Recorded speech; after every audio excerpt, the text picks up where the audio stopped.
Movie की starting में हम लोग देखते हैं एक मिनी ट्रक ड्राइवर को जिसके ट्रक से एक हिरण का एक्सीडेंट हो जाता है। लेकिन हैरानी वाली बात ये थी कि इतना बुरा एक्सीडेंट होने के बावजूद वो हिरण मरता नहीं है। वो खड़ा हो जाता है और उसकी आंखों का रंग बदल जाता है और अब वो बिल्कुल भी नॉर्मल नहीं लग रहा था। दरअसल ये हिरण यहाँ फैले ज़ोंबी वायरस की वजह से ज़ोंबी बन चुका था। इसके बाद हम लोग देखते हैं इस आदमी को जिसका नाम है शेओक वू। ये कंपनी में फंड मैनेजर है और ये काम में कुछ ज्यादा ही बिजी रहता है, जिसकी वजह से इसका डाइवोर्स भी हो चुका है। और यहाँ पर हम लोग देखते हैं कि वो अपनी पत्नी से अपनी बच्ची की कस्टडी के लिए लड़ाई कर रहा था। शेओक वू की बेटी का नाम सुआन है और आज उसका बर्थडे है, इसलिए शेओक वू उसके लिए एक सरप्राइज गिफ्ट लेके जाता है। लेकिन सुआन जब उस गिफ्ट को खोलती है तो वो उस गिफ्ट को देखकर बिल्कुल भी खुश नहीं होती, क्योंकि उसके पिता ने जो गिफ्ट अब की बार दिया है वैसा ही गिफ्ट उन्होंने पिछली बार भी दिया था। शेओक वू अपने काम में इतना ज्यादा बिजी रहता है कि उसे इस बात का ध्यान ही नहीं था कि वो अपनी बेटी को वही गिफ्ट दोबारा से दे रहा है, इसलिए वो काफी शर्मिंदा भी होता है और उसे इस बात का एहसास भी था। सुआन अपने डैडी से कहती है कि मुझे मॉम से मिलना है। आज सुआन का बर्थडे था, इसलिए शेओक वू उसकी माँ के पास जाने के लिए मान जाता है। अगले सीन में हम लोग देखते हैं एक रेलवे स्टेशन का, जहाँ पे एक ट्रेन बुसान जाने के लिए लगी होती है। शेओक वो अपनी बेटी के साथ इसी ट्रेन में बैठता है। इस ट्रेन में काफी लोग थे, जिसमें एक बेसबॉल टीम के कई सारे प्लेयर्स भी थे और इसी टीम में एक योंगबुक नाम का लड़का रहता है जिसकी एक गर्लफ्रेंड होती है जो इनकी टीम की चीयर लीडर है और इसका नाम है किम जिन ही। इसके अलावा इस ट्रेन में दो बूढ़ी बहनें भी रहती हैं और एक गरीब होमलेस आदमी भी इसी ट्रेन में रहता है। ये आदमी थोड़ा सनकी सा था। जब इस आदमी से टिकट के बारे में पूछा जाता है तो ये कहता है कि सभी लोग मरने वाले हैं। वहीं इसके अलावा एक और कपल रहता है। ये आदमी एक नॉर्मल आम इंसान की तरह वर्किंग मैन है और इसका नाम है सेंग हुआ। इसके साथ इसकी प्रेग्नेंट बेबी है जिसका नाम है सियोंग कायोंग। जब ट्रेन चलने वाली होती है तभी उस ट्रेन में एक ऐसी लड़की घुसती है जिसके पैर पर किसी ने काटा था। तभी थोड़ी देर में वो लड़की नीचे गिर जाती है। उसे गिरा हुआ देखकर वहाँ की एक अटेंडेंट वहाँ पर आती है और उसकी ये हालत देखकर वो मेडिकल टीम को बुलाती है। दूसरी तरफ शेओक वू के पास उसके असिस्टेंट का कॉल आता है और वो बताता है कि पूरे शहर में दंगे हो रहे हैं। जब भी वो लोग ट्रेन में न्यूज देखते हैं तो न्यूज में पता चलता है कि पूरे शहर में भगदड़ मच चुकी है। लेकिन यहाँ सभी लोगों को ये नहीं मालूम था कि पूरे शहर में ज़ोंबी वायरस फैल चुका है और लोग ज़ोंबी बनते जा रहे हैं। जब भी शेओक वो ध्यान देता है कि उसकी बेटी तो यहाँ पे है ही नहीं, तो वो अपनी बेटी को ढूंढने के लिए चल देता है। वहीं दूसरी तरफ वो लड़की जिसके पैर पर किसी ने काटा था अब वो ज़ोंबी बन चुकी है और वो उस अटेंडेंट को भी काट लेती है। और तो और वो लड़की बेसबॉल टीम के कुछ प्लेयर्स को भी काट लेती है। इसके अलावा वो अटेंडेंट भी अब ज़ोंबी बन जाती है और अब ये सभी लोग बाकी लोगों को काटते जाते हैं। पूरी ट्रेन में एकदम से भगदड़ मच जाती है। लगभग पूरी बेसबॉल टीम ज़ोंबी में बदल जाती है। जो भी सामने आता है उसे ज़ोंबी काट लेते हैं और वो भी ज़ोंबी में बदल जाता है। बचे कुछ लोग एक कंपाउंड से दूसरे कंपाउंड में भाग रहे थे। वहीं दूसरी तरफ शेओक वू अपनी बेटी को अभी भी ढूंढ रहा था। वो अपनी बेटी को ढूंढते ढूंढते एक ऐसे कंपाउंड में पहुंच जाता है जहाँ के सभी लोग ज़ोंबी में बदल चुके हैं और जैसे ही ज़ोंबी शेओक वू को देखते हैं वो इसके पीछे दौड़ने लग जाते हैं। जब भी पीछे से सुआन अपने पिता को बुलाती है, शेओक वू अपनी बेटी सुआन को लेकर भागने लग जाता है और उसके पीछे बहुत सारे ज़ोंबी पड़ जाते हैं। शेओक वू किसी तरह अपनी बेटी को लेकर एक ऐसे कंपाउंड में पहुंचता है जहाँ के सभी लोग अभी सही सलामत है। वो वहाँ पहुंचकर जल्दी से गेट बंद कर देता है। वहीं दूसरी तरफ सेंग हुआ अपनी प्रेग्नेंट बेबी को लेकर किसी तरह ज़ोंबी से बचते बचाते उसी कंपाउंड के पास पहुंच जाता है। लेकिन कंपाउंड का गेट तो शेओक वू ने बंद कर रखा था। सेंग हुआ शेओक वू से गेट खोलने को कहता है। शेओक वू थोड़ी देर तक सोचता है कि गेट खोलूं या ना खोलूं, लेकिन जैसे ही ज़ोंबी शेंग हुआ के पास आते हैं उससे पहले शेओक वू गेट खोलकर शेंग हुआ और उसकी बीवी को अंदर कर लेता है और गेट बंद कर देता है। इसके बाद सेंग हुआ शेओक वू के ऊपर थोड़ा नाराज होता है, क्योंकि अगर उसने गेट खोलने में थोड़ी सी भी देरी करी होती तो शायद सेंग हुआ और उसकी प्रेग्नेंट बेबी भी ज़ोंबी बन जाते। जब भी थोड़ी देर में ट्रेन में अनाउंसमेंट होती है कि ट्रेन अगले स्टेशन पर नहीं रुकेगी, लेकिन योंग सुक नाम का एक आदमी कैप्टन से बोलता है कि हमें अगले स्टेशन पर रुकना चाहिए वरना हम सब मारे जाएंगे। लेकिन ट्रेन के कैप्टन को अगले स्टेशन पर रुकने के ऑर्डर्स नहीं थे। थोड़ी देर में अगले स्टेशन से जब ट्रेन होकर गुजरती है तो हम देखते हैं कि यहाँ पर कई सारे लोग ट्रेन में चढ़ने के लिए ट्रेन को रोकने की कोशिश कर रहे थे, क्योंकि प्लेटफॉर्म पर मौजूद सभी लोगों के ऊपर ज़ोंबी अटैक हो चुका था और वहाँ जितने भी बचे कुचे लोग थे ज़ोंबी उनको चुन चुन कर उनको इन्फेक्टेड कर रहे थे। अब लगभग पूरे शहर में ज़ोंबी वायरस फैल चुका है। इस स्टेशन के बाद ट्रेन में अनाउंसमेंट होती है कि ये ट्रेन अगले स्टेशन पर रुकेगी, क्योंकि वहाँ पर बचे कुचे पैसेंजर की सेफ्टी के लिए मिलिट्री को बुलाया जा चुका है। जैसा कि मैंने आपको बताया था कि शेओक वू एक कंपनी में फंड मैनेजर है, तो शेओक वू की पहुंच थोड़ी ऊपर तक है, इसलिए वो इस बात को कंफर्म करने के लिए अपने सीनियर से फोन पे बात करता है और उनसे पूछता है कि क्या अगले स्टेशन पर उतरना सेफ रहेगा। उसका सीनियर शेओक वू से कहता है कि अगले स्टेशन पर जो भी उतरेगा उसे आर्मी वाले क्वारंटाइन करेंगे। लेकिन शेओक वू अपनी बेटी के साथ कहीं क्वारंटाइन नहीं होना चाहता था, इसीलिए वो अपने सीनियर से रिक्वेस्ट करता है कि कोई और रास्ता नहीं है। उसका सीनियर कहता है कि तुम मेन गेट से मत उतरना, तुम ईस्ट वाले गेट से उतरना, मेरे आर्मी तुम्हें वहीं से पिक कर लेंगे। इसके बाद ट्रेन थोड़ी देर में अगले स्टेशन पर पहुंच जाती है और वहां रुकती है। ये स्टेशन पूरी तरह से खाली था, यहाँ पे कोई भी नहीं दिख रहा था, न ही मिलिट्री वाले न ही और कोई। बचे कुछ लोग ट्रेन से उतरते हैं और प्लेटफॉर्म में आगे बढ़ते हैं। यहाँ पर हम देखते हैं कि योंग सूक कैप्टन से रिक्वेस्ट करता है कि हमें यहाँ पर नहीं रुकना चाहिए, यहाँ पर बहुत खतरा है। हालांकि कैप्टन को भी उसकी बात सही लगती है, क्योंकि यहाँ पर मिलिट्री वाले तो छोड़ो बल्कि कोई भी नहीं दिख रहा था। वहीं दूसरी तरफ सभी पैसेंजर मेन गेट की तरफ जा रहे थे, लेकिन शेओक वो अपनी बेटी के साथ सबसे अलग ईस्ट की तरफ जाता है। लेकिन यहाँ पर हम देखते हैं कि वो होमलेस आदमी भी इनके पीछे पीछे आता है, क्योंकि इस होमलेस आदमी ने शेओक वू की बात सुन ली थी। सुआन अपने पापा से कहती है कि हमें बाकी लोगों को भी अपने साथ लेके चलना चाहिए, लेकिन शेओक वू कहता है कि नहीं बेटा, इस वक्त हमें सिर्फ अपने बारे में सोचना चाहिए। सुआन रोते हुए अपने पापा से कहती है कि आपके इसी वजह से मम्मी भी हमें छोड़ के चली गई,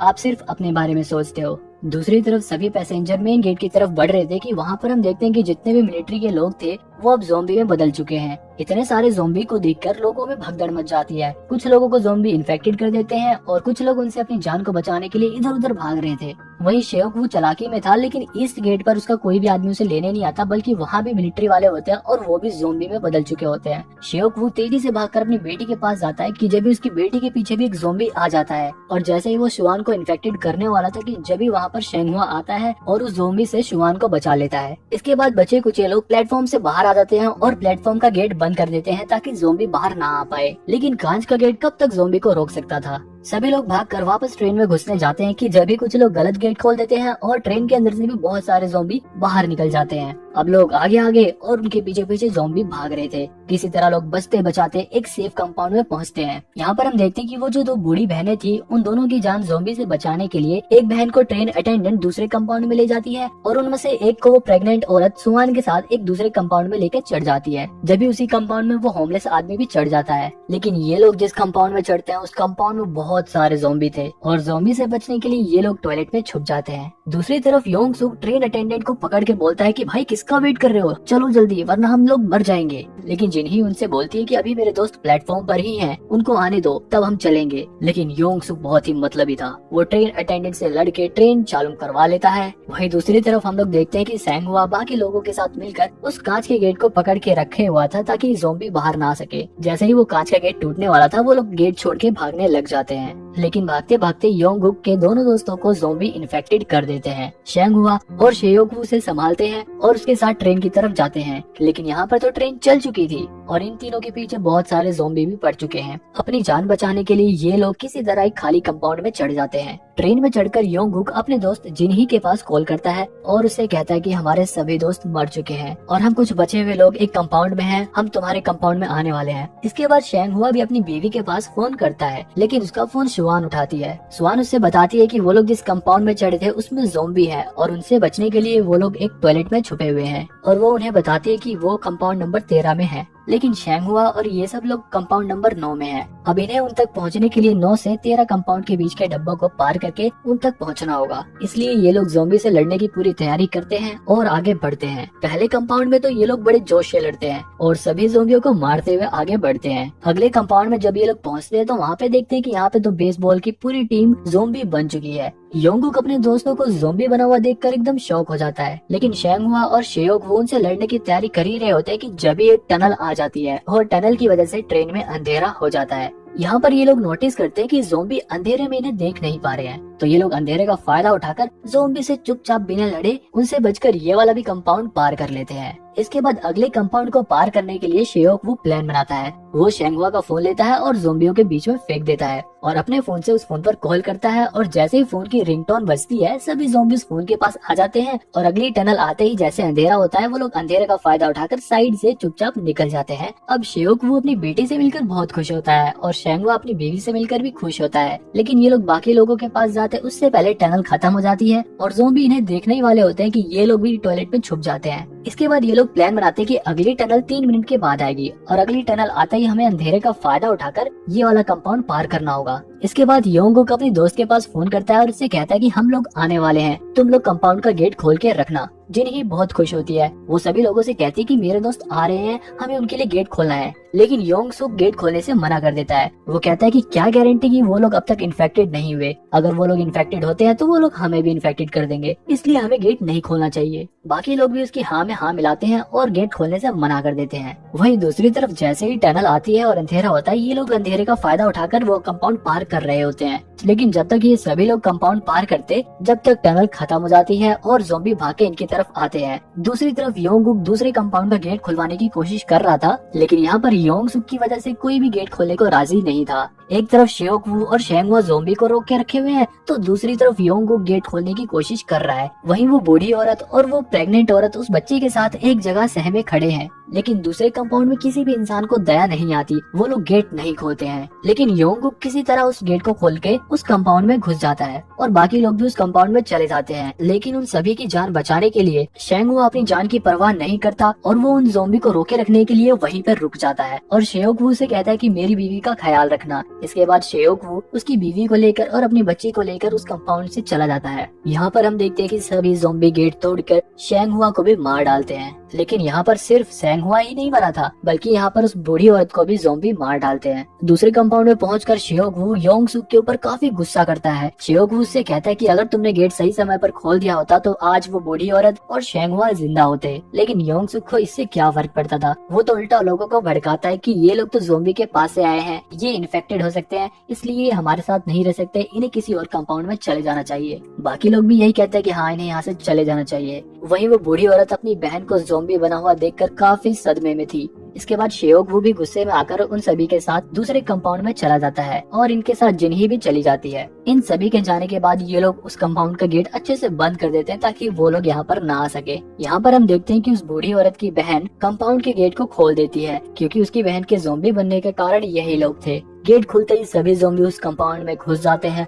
और सभी को इन्फेक्टेड कर देते हैं। सभी लोग चिल्ला रहे होते हैं। अब ये सभी लोग ज़ॉम्बी बन जाते हैं। वही दूसरी तरफ ये लोग बच जाते हैं। शियोकवू अपनी बेटी से कहता है कि बेटा, मैं तुम्हें तुम्हारे बर्थडे पर तुम्हारी मम्मा से जरूर मिलवाऊंगा। जब ये ट्रेन एक स्टेशन पर जाकर रुक जाती है, क्योंकि ट्रैक पर दो ट्रेनें आपस में लड़ी हुई थी, जिसकी वजह से रास्ता बंद था। अब उन्हें आगे बढ़ने के लिए एक दूसरी ट्रेन बदलनी थी। वहीं हम देखते हैं कि योंगसुक एक अटेंडेंट के साथ एक टॉयलेट में छुपा हुआ है। योंगसुक अपनी जान बचाने के लिए अटेंडेंट को ज़ॉम्बियों के बीच फेंक देता है और खुद वहाँ से भाग जाता है। दूसरी ट्रेन तक जाने के लिए योंगुक और जिन्ही एक ट्रेन के बीच में से होकर जाते हैं। जब यहाँ पर योंगसुक आ जाता है और जिन्ही को ज़ॉम्बियों के बीच में फेंक देता है और खुद वहाँ से भाग जाता है। अब जिन्ही भी इन्फेक्टेड होने की वजह से ज़ॉम्बी बन जाती है। योंगुक जिन्ही से बहुत प्यार करता था, इसलिए वो जिन्ही को छोड़कर नहीं जाता। जिन्ही उसे काट लेती है और अब योंगुक भी इन्फेक्टेड हो जाता है। जब भी हम लोग देखते हैं कि सामने से एक जलती हुई ट्रेन आती है और वो एक ट्रेन से टकरा जाती है, जिसकी वजह से शियोकवू और वो प्रेग्नेंट औरत एक ज़ॉम्बी से भरी हुई ट्रेन के नीचे फंस जाते हैं। वहीं दूसरी तरफ हम लोग देखते हैं कि कैप्टन एक ट्रेन के पास पहुंच गया है। कैप्टन ट्रेन से उतरकर योंगसुक की मदद करने के लिए जाता है, लेकिन योंगसुक तो इतना मतलबी था, वो कैप्टन को भी ज़ॉम्बी को बीच में ढकेल देता है। वहीं दूसरी तरफ शियोकवू किसी तरह उस ट्रेन के नीचे से निकलने की कोशिश कर रहा था कि जब भी उन सभी को ज़ॉम्बी से बचाने के लिए वो होमलेस आदमी ज़ॉम्बियों को एक तरफ रोक के रखता है और यहाँ पर शियोकवू उस प्रेग्नेंट औरत के साथ और बच्ची के साथ बाहर निकल जाता है, लेकिन वो होमलेस आदमी उन सभी की जान बचाने के लिए वहीं पर रह जाता है। इसके बाद हम लोग देखते हैं कि शियोकवू और वो प्रेग्नेंट औरत सुआन के साथ एक चलती हुई ट्रेन के पीछे दौड़ रहे हैं और उन सभी के पीछे बहुत सारे ज़ॉम्बी दौड़ रहे हैं। इतने सारे ज़ॉम्बी इनका पीछा करते हैं, लेकिन फिर भी ये लोग हिम्मत नहीं हारते और किसी तरह ये लोग ट्रेन पर चढ़ जाते हैं। लेकिन ज़ॉम्बी भी हिम्मत नहीं हारते, वो लोग भी ट्रेन पर लटक जाते हैं, जिसकी वजह से ट्रेन की स्पीड काफी धीरे हो जाती है। शियोकवू किसी तरह से ज़ॉम्बियों की पकड़ से ट्रेन को छुड़ा देता है। लेकिन जब शियोकवू आगे इंजन की तरफ कैप्टन के रूम में जाता है, तो वो देखता है कि कैप्टन के रूम में योंगसुक रहता है और वो भी इन्फेक्टेड हो चुका है। लेकिन योंगसुक अभी पूरी तरह से ज़ॉम्बी नहीं बना है। जब योंगसुक अचानक से शियोकवू के ऊपर हमला कर देता है। शियोकवू योंगसुक से अपने आप को बचाने की बहुत कोशिश कर रहा था, लेकिन योंगसुक शियोकवू के हाथ पर काट लेता है। यहाँ पर हम देखते हैं कि शियोकवू अपने आप को जंजीर में बांध लेता है और योंगसुक को लेकर ट्रेन से नीचे कूद जाता है। योंगसुक तो नीचे गिर जाता है, लेकिन जंजीर से बंधे होने के कारण शियोकवू बच जाता है। शियोकवू को पता था कि अब वो भी इन्फेक्टेड हो गया है। वो फटाफट उस प्रेग्नेंट औरत को और अपनी बेटी सुहान को कैप्टन के रूम में ले जाता है और उन्हें ट्रेन के बारे में कुछ बेसिक सी बातें बताता है। शियोकवू अपनी बेटी से कहता है कि तुम बुसान उतरने के बाद अपनी माँ के पास चली जाना और जब तक तुम बुसान ना पहुँच जाओ इन आंटी के साथ ही रहना। सुहान बहुत रो रही होती है, वो अपने पिता से अलग नहीं होना चाहती थी। शियोकवू भी अपनी बेटी से अलग नहीं होना चाहता था, लेकिन अपनी बेटी को बचाने के लिए उसे ऐसा करना पड़ रहा था। शियोकवू उस रूम से बाहर आ जाता है और खूब रोता है और रोते रोते अपनी बेटी के बारे में सोचता है। वो अपनी बेटी के साथ बिताए लम्हों को याद करता है और उन्हीं यादों को अपनी जिंदगी के आखिरी लम्हों में अपनी आंखों में सजोए शियोकवू हंसते हंसते उस ट्रेन से कूद जाता है। दूसरी तरफ सुवान बहुत रो रही थी। इसके बाद हम देखते हैं कि थोड़ी देर बाद वो ट्रेन बुसान स्टेशन पहुंच जाती है। यहाँ पर ये दोनों ट्रेन से उतरते हैं और एक टनल से होकर आगे जाते हैं, जहाँ पर बहुत सारे मिलिट्री वाले बैठे हुए थे। मिलिट्री वाले जब इन्हें देखते हैं तो वो समझ नहीं पाते कि ये एक नॉर्मल इंसान है या कोई इन्फेक्टेड ज़ॉम्बी है, इसलिए वो लोग तय करते हैं कि इन्हें गोली से उड़ा दिया जाए। जैसे ही वो लोग गोली चलाने वाले थे कि जब सुवेन वही पोयम गाती है जो वो अपने पिता को सुनाने वाली थी। मिलिट्री वाले ये समझ जाते हैं कि ये लोग नॉर्मल इंसान है और वो लोग इन दोनों को रेस्क्यू कर लेते हैं। दोस्तों, ये मूवी कई सारे इमोशनल सीन से भरी हुई है। आप मेरे को कमेंट में बताना कि आपको सबसे प्यारा सीन कौन सा लगा, और ऐसी ही मूवी देखने के लिए चैनल को सब्सक्राइब कर लो और इस मूवी का ये सेकंड पार्ट देखो।